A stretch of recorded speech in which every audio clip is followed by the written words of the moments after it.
It wasn't part of the script. It wasn't cleared by aides. And yet, in a moment that stunned even seasoned royal watchers, King Charles reportedly said the unthinkable at a Windsor Gala, not in whispers, not behind closed doors, but aloud. She is the future. And in that instant, the monarchy's carefully balanced order began to tilt. Before we go deeper into what this really means for the royal family, make sure to subscribe so you don't miss a single update. Because what followed that moment was not applause, not immediate celebration, but a ripple of shock that moved quietly through the room, settling into the expressions of those who understood exactly what had just been said. This was not casual language. It was not a passing remark. It was a phrase heavy with implication, delivered in a space where every word is measured and every sentence carries consequence. Those present would later describe the atmosphere as shifting almost instantly. Conversations slowed. Reactions became guarded. And while no one moved to challenge what had been said, no one rushed to confirm it either. That silence, that hesitation, spoke volumes. Because within the monarchy, meaning is often found not in what is clarified, but in what is left unresolved. Catherine, at the center of it all, did not react with surprise. She did not step forward or retreat. Instead, she held her composure in a way that only deepened the intrigue. There was control in her stillness, awareness in her expression, as if she understood the weight of the moment, even as others struggled to process it. Behind the scenes, the response was immediate, though far less visible. Aides reportedly moved quickly, not to deny the statement, but to manage its interpretation. Language was reviewed, context was considered, and yet no clear correction emerged. That absence became part of the story, because if the remark had been accidental, it could have been dismissed. If it had been misunderstood, it could have been unclarified. But instead, it lingered unanswered, uncontained, and increasingly difficult to ignore. Within hours, the moment began to take on a life of its own. Media outlets picked it up, each adding their own layer of speculation. Analysts began dissecting not just the words, but the timing. Why now? Why there? Why in a setting so public, yet so controlled? Theories emerged, each more compelling than the last. Some suggested it was a reflection of shifting priorities within the monarchy. Others saw it as a signal subtle, but deliberate of a future already being shaped behind closed doors. What made the moment so powerful was not just what was said, but who said it. A reigning monarch does not speak lightly about the future, not without awareness, not without intention. And whether this was a calculated move or a rare slip, it carried the same effect. It disrupted the narrative. It introduced a new possibility, one that could not easily be dismissed or undone. Because in a system built on tradition, even the smallest deviation can signal something much larger. And this was not small. This was a statement that cut through protocol, through expectation, through the carefully maintained structure of royal succession. It forced a question that no one had been prepared to answer so openly: what if the future was no longer unfolding as expected? And as that question began to take hold, one thing became clear. This wasn't just a spontaneous declaration, it was the result of pressures that had been building long before that night. Behind the grandeur of public appearances, a quieter struggle has been unfolding, one that few truly understand. A king balancing duty, illness, and legacy. A monarch caught between loyalty to the present and responsibility to the future. And as those pressures intensified, something inside the system began to shift. What the world saw carefully curated engagements, steady appearances, controlled messaging was only the surface. Beneath it, there was a growing urgency, one that could not be publicly acknowledged but could be quietly felt in the pace of decisions, in the delegation of responsibility, in the subtle recalibration of roles. Because when time becomes uncertain, priorities begin to sharpen, and within the monarchy, that sharpening was already underway. Reports of Charles's health challenges did not erupt into public panic, they settled instead into a quiet awareness. A shared understanding that the future could no longer be treated as distant. It had to be prepared for, shaped, even accelerated. And with that realization came a noticeable shift in who stood at the forefront of royal duty. William and Catherine were no longer just present, they were increasingly central. Their appearances grew more frequent, their roles more defined, their presence more consequential. It wasn't announced as a transition, but it felt like one, a movement not declared but executed. Inside the palace, this shift carried weight. because the monarchy does not move lightly. Every adjustment, every decision, every reallocation of responsibility reflects something deeper than convenience. It reflects intention. And insiders began to describe a king who was not unaware of what was unfolding, but deeply conscious of it. Torn but aware, they said. A phrase that captured the complexity of a man navigating both personal limitation and institutional obligation. Because to lead is one thing. To prepare for what comes after is something else entirely. At the heart of this quiet transformation was a tension that had long existed but was now becoming impossible to ignore: the pull between tradition and modernization. The monarchy, rooted in history, was being asked to adapt to a world that no longer waits patiently for change. Expectations had shifted. Public perception had evolved. And the institution, if it was to remain relevant, had to respond. Not recklessly, not dramatically, but decisively. That meant difficult choices. It meant redefining roles. It meant accepting that continuity sometimes requires transformation. What made this moment so significant was not just the pressure itself, but how it was being managed. There were no abrupt announcements, no visible fractures, no signs of instability. Instead, there was control. A deliberate, measured approach to change that preserved the image of unity while quietly restructuring the foundation beneath it. It was, in many ways, a masterclass in adaptation, subtle enough to avoid alarm, strong enough to ensure direction. And yet, for all its control, the shift could not remain invisible forever. The signs were there for those willing to look closely. In the increasing prominence of certain figures, in the quiet withdrawal of others, in the language used, and just as importantly, the language avoided. Because within the monarchy, what is not said often carries as much meaning as what is. This was not a crisis. It was something more complex, a moment of transition disguised as continuity, a recalibration unfolding behind the familiar rhythm of royal life. And as the weight of the crown grew heavier, one figure began to stand out, not by demand, but by design. She never asked for the spotlight. She never forced her way forward. But somehow, Catherine became the figure everyone was watching, not because she claimed the future, but because she seemed to embody it. And as the monarchy searched for stability, her presence began to feel less like preparation and more like inevitability. It didn't happen all at once. There was no defining announcement, no sudden shift that could be easily traced. Instead, it unfolded gradually, almost quietly, as if the institution itself was leaning toward her without ever formally declaring it. Engagement by engagement, appearance by appearance, a pattern began to emerge, one that even the most skeptical observers could no longer ignore. Public admiration did not surge in dramatic waves. It built steadily, grounded in consistency rather than spectacle. Catherine's approach was never about commanding attention, it was about earning it. Through discipline, through restraint, through an unwavering commitment to the role she had stepped into. And in a world where visibility often replaces substance, her quiet presence began to carry a different kind of weight. People trusted it. They believed in it. Not because they were told to, but because it felt real. Inside the institution, that perception carried significance, because while public approval can elevate, internal trust sustains. And those working closest to the monarchy began to describe her in terms that revealed more than any official statement ever could. The anchor, they said, a word that suggests not just stability but necessity, something that holds everything in place when pressure builds, something that prevents drift when direction becomes uncertain. It was not a title, it was a function. And it was being recognized. Her role expanded in ways that were both visible and subtle. More responsibilities, more representation, more moments where her presence was not just welcomed, but expected. Yet even as that expansion took place, her demeanor did not change. There was no shift toward assertiveness, no attempt to redefine the role through force. Instead, she remained steady, composed, focused. And that consistency, over time, became its own form of authority.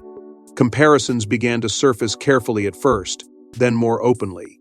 Not to replicate the past, but to draw a line between what had been and what might be again. The quiet authority of Queen Elizabeth II. The ability to lead without dominance, to command respect without demanding it. These were not superficial parallels. They were reflections of something deeper, an understanding of the institution that goes beyond performance. an instinct for continuity that cannot be taught, only carried. At the same time, her influence extended beyond her individual role. It reached into the dynamic surrounding William, shaping not just how he was perceived, but how he operated. Together, they presented something that felt balanced, aligned, prepared, and in moments of internal pressure, moments that rarely reached public view, that alignment became even more critical. Because stability within the monarchy is not just about structure, it is about relationships. And hers, by all accounts, were strengthening the foundation.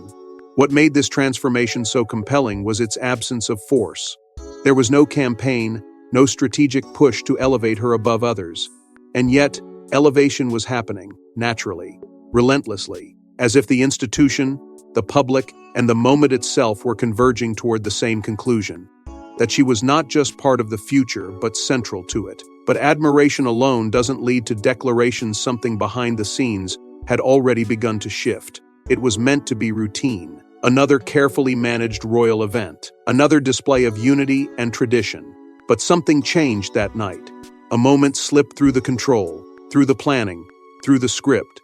And what was said, whether intentional or not, could not be taken back. The Windsor Gala had been designed with precision, every detail aligned to reinforce continuity, to project calm, to remind the world that the institution remained steady. It was not a place for disruption. It was a place for reassurance. And yet, within that carefully constructed setting, something unexpected broke through, a sentence that carried more weight than anyone in that room was prepared to handle. The significance of the event only amplified what followed. This was not an offhand gathering or an informal exchange. This was a moment where hierarchy, protocol, and symbolism were meant to be perfectly aligned. Every movement, every word, every interaction was part of a larger narrative, one that had been rehearsed, refined, and controlled. But control, no matter how carefully maintained, is never absolute. And when it falters, even briefly, the result can be seismic. Because within institutions like this, it is not chaos that changes everything, it is deviation. When Charles spoke, the reaction was not immediate applause or confusion, it was something more restrained, more telling. A pause. A stillness that settled over the room as those present processed what they had just heard. Some remained expressionless, trained to conceal reaction. Others exchanged glances, subtle but unmistakable, because they understood. They understood that this was not language typically used in such a setting. They understood that even if it had been unplanned, it carried implications that could not simply be dismissed. Catherine's response became a focal point, not because she reacted dramatically, but because she didn't. Her composure held. Her posture remained steady. And yet, there was something in that stillness that drew attention, a quiet acknowledgement of the moment's gravity. She did not step forward to claim it. She did not retreat from it. She simply remained. And in doing so, she allowed the weight of the words to settle around her, unanswered, unchallenged, undeniable. Behind the scenes, the reaction was swift. Not outwardly, not publicly, but within the mechanisms that exist to manage moments like this. Aides moved quickly to assess the situation, to determine whether the statement could be softened, reframed, contextualized. But the challenge was immediate. There was no ambiguity in what had been said. No obvious misinterpretation to correct. And so, instead of denial, there was restraint. Instead of clarification, there was silence. A calculated pause that, rather than diminishing the moment, allowed it to expand. As the night progressed, the moment did not fade, it intensified. Conversations shifted, no longer centered on the event itself, but on that single statement. What did it mean? Why was it said? And perhaps most importantly, was it meant to be heard the way it was? By the time the evening ended, the narrative had already begun to escape the room, carried outward by those who had witnessed it, amplified by those who would soon report it. Within hours, it spread, across media platforms, through insider channels, into public discourse. Each retelling added a layer, each analysis deepened the mystery. Because the monarchy thrives on clarity, on structure, on predictability, and this moment had disrupted all three. It introduced uncertainty where there had been control. It raised questions where there had been none, and it did so in a way that could not be easily reversed. And once those words were spoken, the question was no longer what happened, but what they meant. In the monarchy, nothing is ever just said. Every word carries weight. Every phrase holds consequence. So when a king speaks, especially in a moment not meant for declaration, it forces a deeper question. Was this a slip or a signal? That question did not remain confined to analysts or commentators. It began to echo across every level of royal observation, from seasoned insiders to the public watching from a distance. Because within an institution built on precision, even an unscripted moment must be examined as if it were intentional. And the more it was examined, the harder it became to dismiss. Some argued it was a moment of spontaneity, a rare instance where personal thought broke through institutional restraint. But others, those more familiar with the rhythms of royal communication, saw something else entirely. They saw alignment, timing, context, because the remark did not exist in isolation. It followed months of subtle shifts, of evolving roles, of growing visibility. It emerged not from nowhere, but from a pattern that had already begun to take shape.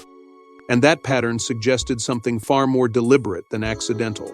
The interpretation quickly moved beyond the words themselves and into what they represented. Not a formal declaration, not a constitutional change, but something symbolic. An endorsement not written into law, but carried through perception. Because in the monarchy, perception is not secondary, it is foundational. And when a reigning king places a phrase like the future beside a single name, it reshapes how that name is understood. Not just publicly, but internally. This is where the idea of authority begins to shift. Traditionally, authority within the monarchy is inherited, defined by lineage, secured by position. But moments like this introduce another dimension, earned authority, the kind that is built over time, through consistency, through trust, through the quiet accumulation of credibility. And Catherine, whether by design or by circumstance, had been building that form of authority steadily. What Charles's remark appeared to do was acknowledge it not officially, but unmistakably. Signals began to ripple outward from that moment. To the public, it suggested a future that felt more defined, more focused. To those within the palace, it carried a different weight, because internal dynamics are shaped not just by titles, but by influence. And influence, once recognized even subtly, begins to alter the balance. Conversations shift, expectations adjust, positions recalibrate, all without a single formal announcement. History offers its own perspective on this kind of moment. The monarchy has long communicated through nuance, through gesture, through carefully placed language that reveals more than it declares. There have been moments before quiet, almost overlooked at the time, that later came to define entire transitions, not because they were loud, but because they were precise. And this moment, many began to argue, carried that same precision. What made it so powerful was its ambiguity. Because ambiguity invites interpretation, and interpretation, when shared across millions, becomes influence. The phrase did not dictate a future, but it suggested one. It did not confirm a change, but it pointed toward it. And in doing so, it created a space where possibility could begin to feel like inevitability. But signals, once sent, do not simply exist, they interact. They collide with existing structures, with established roles, with unspoken expectations. And as this one began to settle into the system, it did not land in isolation. It began to move through it, quietly, steadily, altering the internal landscape in ways that could not be immediately seen, but could certainly be felt. But if the message was received, it did not land in a vacuum. It began to shift the balance within the palace itself. What the public saw was only part of the story, because inside the palace, the reaction was immediate and far more complex. Silence fell. Conversations intensified. And beneath the surface, alliances began to shift in response to a moment no one had prepared for. The grandeur of the gala may have ended, but within the private corridors of the institution, its consequences were only beginning. Because when a statement like that is made unexpected, unfiltered, it does not simply fade. It echoes, it lingers, and most importantly, it demands interpretation from those who cannot afford to misunderstand it. Reports began to surface, quietly at first, of discussions unfolding behind closed doors. Not confrontational, not chaotic, but deliberate, careful. The kind of conversations where every word is weighed, every implication considered. Because this was not just about a phrase, it was about what that phrase might signal for the structure itself. And within that structure, different perspectives quickly began to emerge. Not publicly, not in ways that could be easily observed, but in the subtle alignment of opinions, in the quiet recalibration of positions. For some, the remark was seen as disruptive, an unnecessary complication introduced into an already delicate balance. Particularly within circles closely aligned with Camilla, there was a sense of unease and awareness that the implications of that moment could extend beyond perception and into influence. Because within the monarchy, perception is never isolated from power, and when perception shifts, power often follows. That possibility alone was enough to trigger concern. At the same time, there were those who viewed the moment differently, not as disruption, but as recognition, as an acknowledgement of a reality that had been gradually forming over time. And within that interpretation, William's position began to take on a new kind of strength, not through assertion, not through declaration, but through association. Because if Catherine was being framed intentionally or otherwise as central to the future, then the alignment surrounding her gained weight. Stability, credibility, direction, all of it began to consolidate in a way that could not be ignored. Senior aides found themselves navigating a difficult path. On one side, the need to contain the narrative to ensure that speculation did not spiral beyond control. On the other, the understanding that overcorrection could draw even more attention to the moment.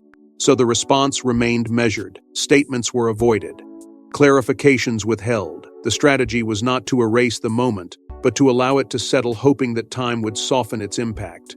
But time, in this case, seemed to be doing the opposite. It was amplifying it. Beneath these efforts, a deeper divide began to take shape. Not overt, not openly acknowledged, but present. A quiet tension between those who leaned toward tradition, toward preserving established hierarchies and expectations, and those who recognized the need for evolution, for adaptation, for a monarchy that reflects not just its past, but its future. And within that tension, the remark from the gala became more than a moment, it became a point of reference. A marker of where the institution might be heading, whether it was ready or not. What made the situation so charged was its lack of resolution. There was no clear directive, no official interpretation, no definitive stance. Only a moment and the reactions it triggered. And those reactions, layered and complex, began to reshape the internal atmosphere. Not dramatically, not visibly, but steadily, quietly, in ways that would only become fully apparent over time.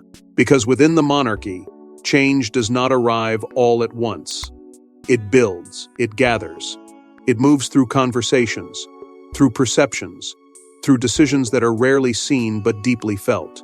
And this moment, this unexpected, unscripted declaration had set that movement in motion. And as those tensions unfolded, the broader meaning of that moment began to take on a life of its own. The crown does not announce its decisions.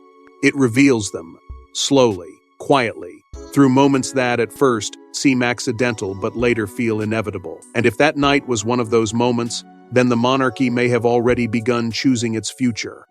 History has shown this pattern before, though rarely so clearly in real time. There have always been moments, subtle gestures, carefully timed appearances, phrases spoken just slightly outside expectation that later came to define entire eras, not because they were formal declarations, but because they were unmistakable signals.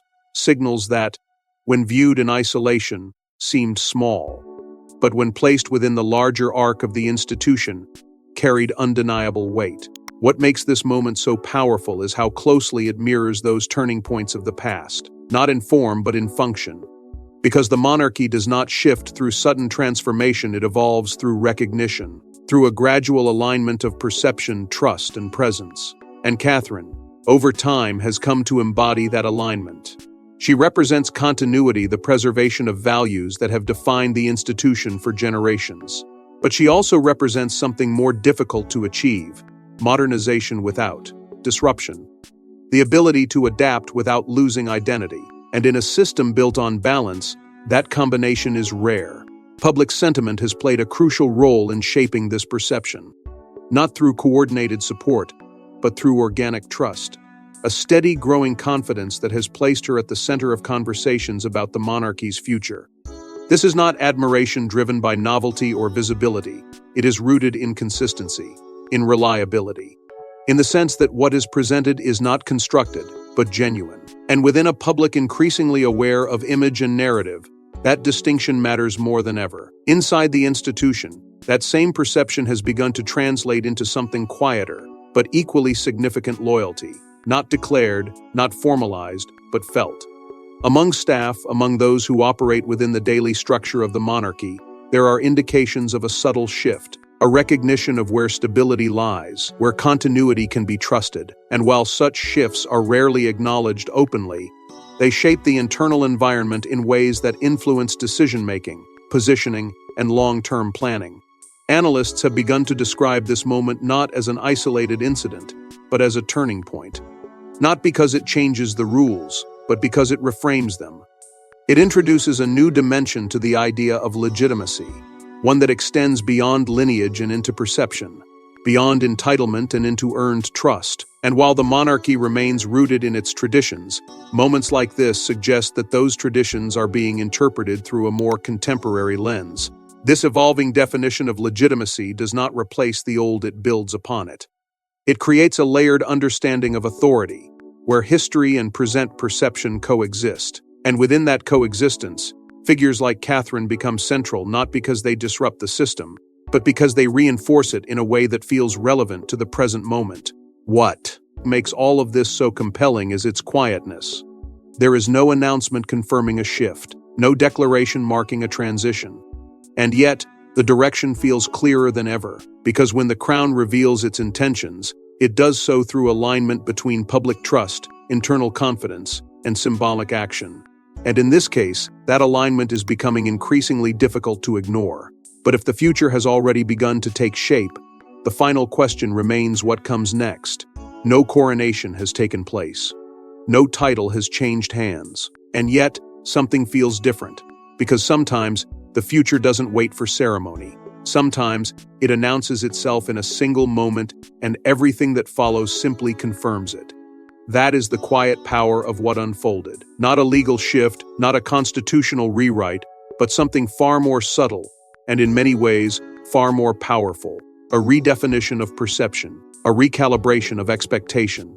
A moment that did not alter the structure of the monarchy overnight, but began to reshape how that structure is understood.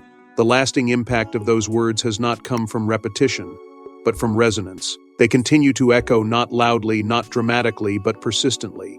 In the way Catherine is now spoken about, in the way her role is framed, in the way her presence is interpreted. She is no longer viewed as simply part of the future, she is increasingly seen as central to it. Not a transition figure, not a supporting presence, but a focal point around which the next phase of the monarchy may be built. And that shift, once established, is not easily undone. What makes this transformation so compelling is how naturally it has unfolded. There has been no forced elevation, no overt repositioning. Instead, the change has emerged through alignment between public sentiment, internal confidence, and symbolic moments that reinforce one another. The monarchy, long defined by its adherence to tradition, is demonstrating something new, an ability to evolve without breaking, to adapt without abandoning its core. And in doing so, it is responding to a world that no longer accepts tradition without connection. Internally, the process of recalibration appears to already be underway, not through dramatic restructuring, but through subtle adjustments, shifts in responsibility, changes in emphasis, a quiet redistribution of focus that reflects where stability is believed to lie. Because institutions like this do not wait for certainty, they prepare for it. And preparation, in this case, seems to be moving in a clear direction. At the heart of this evolution is a deeper shift in how legitimacy is defined. It is no longer anchored solely in lineage or position. It is being shaped by trust, by consistency, by the ability to represent the institution in a way that feels both authentic and enduring. This does not replace tradition, it strengthens it. It adds a layer of relevance that allows the monarchy to maintain its identity while remaining connected to the present. What we are witnessing is not the end of one era, but the quiet beginning of another, one defined not by dramatic announcements, but by steady emergence, by figures who do not demand authority, but grow into it, by a system that is learning to balance its past with its future in a way that feels intentional rather than reactive. And perhaps that is the most significant change of all. Not who holds power, but how that power is recognized. Not through ceremony, but through perception. Not through declaration, but through moments that reveal more than they state. Because once a moment like this takes hold, once it begins to shape understanding, it becomes part of the narrative. And narratives, within the monarchy, have a way of becoming reality over time. And as the echoes of that moment continue to resonate, one truth becomes impossible to ignore: the future of the monarchy may no longer be a question, but a reality already in motion. Thanks for watching. Please don't forget to like and subscribe, and we will see you in the next one.